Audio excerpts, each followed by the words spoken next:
In the past, I've heard each of you talk about a concept that you've dubbed zones of wellness, kind of physical and different physical and mental states of how you are and what it's like to react to really just actions that someone else is going through at the moment. Would you mind not only defining what's the zone of wellness, but giving us a few examples of it, each in your own words? Jen?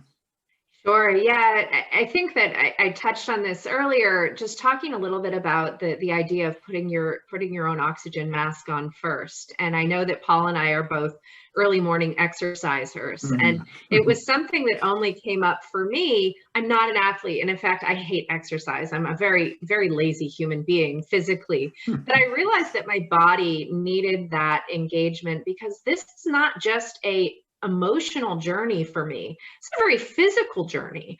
I have two fully physically dependent adult sons. And while when they were children, it was pretty easy to just carry them a little bit longer. I got a little extra backpacking my kid around instead of it ending at 2 or 3 years old. I had them in backpacks until they were 7 or 8 years old because it was easier. And now I'm lifting and I'm putting them in and out of the shower, and that's very physically taxing. And so taking care of my own health first has become a survival mechanism. It's very important that I'm strong. Similarly, I can't go run a marathon because I need to be able to get up the next day and take care of my kids. So it's that real balance. And I think that, from the emotional wellness piece, it's making sure that you don't abuse alcohol, that you don't stay up too late, that you just make sure that your body can be on at all times. Many of my friends have the luxury, I suppose, of being able to check out. And even when I'm across the country traveling for work, I have received phone calls that one of my children has been hospitalized. I need to hop on a plane right then and get home. And so it's that sort of always being available. And so making sure you recharge when you can and be well.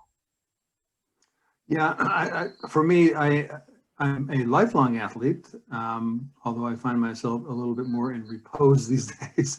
But so I understand the benefit of physical exertion. In fact, I have a saying that the body should be exercised, fed, and held every day.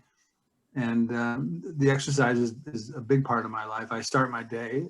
Jen mentioned that we are both morning people. I start my day with an hour row downstairs on an erg machine, and before I engage the rest of the world. And the other passion that I have is where I find solace in my zone of wellness. In fact, my wife calls it my golden time, is in the kitchen. I'm a huge home cook. Love being in the kitchen. Love being elbow deep in soups and stews and paellas and what have you. And so, and it could be just even making a grilled ham and cheese sandwich or something like that. But it is an opportunity to, it's almost a meditative state that I go into when I both exercise and cook. And because that's important, I think, because we are always on. I mean, if you look at the role of a caregiver, the most important thing in the caregiver, at least understanding, is you have to be there all the time. And Jen just referenced, she was cross country and something happens. It's not even a question. She hops on the next plane. She's at the airport in 15 minutes and on her way back here, hopefully. And so that is, that's something that you have to understand when you take on this role, is that there are no times when you don't have to be in a position to react to something. And I've seen that even in my own experience where, where my wife will stumble or fall or in fact, one time, a couple of years ago, she actually fell and fractured her kneecap. So those are the unexpected, unforeseen things, but you have to be in a position to, okay, that happened, and now what? And figure it out on the fly. But I do recognize the need to have a little time to myself. It's hard, I must say, especially in this environment when we're all home. And so there is an inclination, at least if you're a giver like we are, you can never do too much. And so there's always an inclination for me to say, do you need something? Can I do something for you? Can I help you? Blah, blah, blah. And at the risk of maybe not doing those things for my own self. So I tried to do that, self-care is very important. I don't always achieve it, but I recognize the value of it, and particularly it is part of how you strengthen yourself for the next day's challenges. Yeah, I would say that even, it even makes you a better caregiver. My kids can recognize when I need a break. And they can recognize, Mom, go binge out on a show, or go read a book, or, go spend some time talking to a friend. Maybe they don't want to lose me for that time because I could be doing things for them, but they do recognize that you need a break. You do need to check out a little bit, even if it's just for a short period of time, because again, the burden of care is as emotionally difficult as it is physically difficult. I'll give one other example that came up when you were talking about your wife. I, have a very hard time physically caring for my adult sons, especially my oldest, who needs total care in the restroom. And I think it's important to talk about these things not only when I take his clothes off and I'm showering, bathing, brushing his teeth, but it's apparent how fragile he is.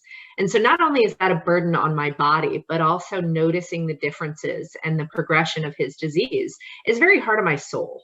It's very hard to, think about, the toll that a disease is taking on his body. And so I try to have other folks, we have PCAs, we have nurses in the house that try to take on those things, but watching that transition as a caregiver and not showing that emotion, right? I've got to joke, I've got to play, it's got to be fun, it's got to be funny, I've got to be functional, all of the F's, right?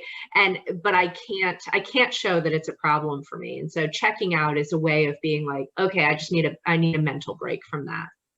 Mm-hmm. I often wonder too about the emotional element that a patient must feel in those situations too, because they're looking at being cared for and what that may mean to them, particularly I would imagine as a young adult, such as your son.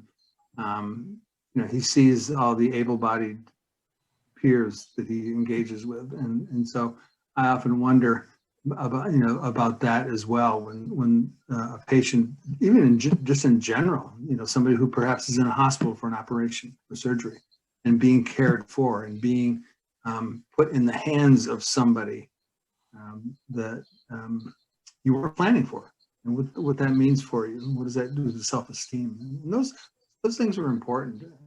I don't have answers for them, but I think I hope I recognize the fact that these are thoughts that are being thunk, so to speak, and so I expose my brain to it and realize that it's probably taking place. And so if there are any sensitivities that I need to show, then I'll be in a position to do that.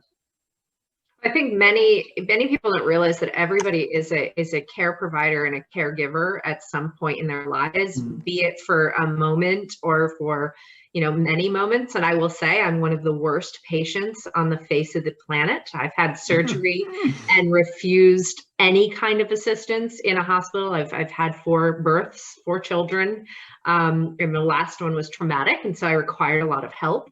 And I don't do well. And one of the things I try to teach my sons is to be good patients, to be good, be easy to provide care too, because I'm trying to prepare them for a time where hopefully they outlive me. And hopefully they do have to rely on somebody else to help them.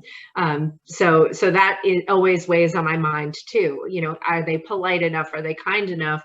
Are they engaging, and not difficult to care for? Because there have been people in my life who have been patients that are very hard to care for. And so that's an interesting balance where I'm parenting and now we're peers. My son is 22. He's my child. He'll always be my child, but he's an adult. And so we have these kinds of conversations on what makes a good relationship with a care partner and how, he's got to be polite and respectful and I've got to be polite and respectful. And we've just got to get through this. The 14 weeks of not having a caregiver at the beginning of the pandemic was a really deep dive into how do we do this together.